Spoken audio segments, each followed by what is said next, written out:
ورحمة الله وبركاته. ازيكم عاملين ايه؟ يا رب تكونوا بخير. النهارده الفيديو عبارة عن تحديث افاتار وورلد. مش عارفة، اول ما دخلت ظهر لي العلامة دي. ايه ده؟ مش الشخصية دي؟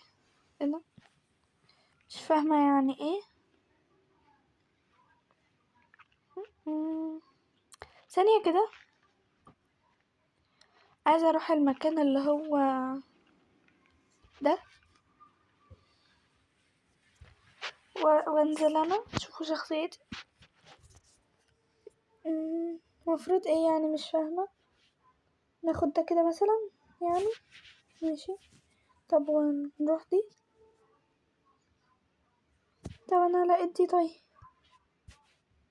ايه ده؟ كنت اتكيت على ايه؟ لا حاجات كده اهو. ده هنا حاجات بنكسبها.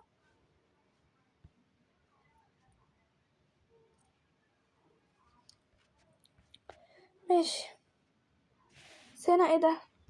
مش فاهمة يعني ايه دول. بس ايه ده يعني برضه؟ مش فاهم. كل يوم لازم نفتح. مش فاهمة. اوكي، انا مش فاهمة خالص. فثانية كده كمان انا مش فاهمة التحديث خالص، وانا متنرفزة دلوقتي. متنرفزة خالص. انا مش يعني مش فاهمة ايه التحديث ده. حاسة ان هو تحديث ملهوش لازمة. مفيش حتى في يعني هنا ولا اي تحديث ولا نيلة. مش عارفة، مش فاهمة ايه ده يعني. انا اعمل ايه؟ وايه ده بقى؟ ثانية كده علي الصوت. حاجة الموسيقى حلوة.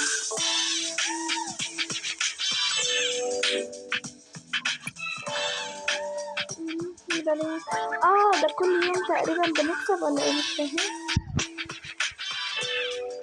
لحد بقى الدرجة. مش فاهمة. مش فاهمة. خلاص، لو عجبكم الفيديو ما تنسوش تعملوا لايك وشير وسبسكرايب. باي.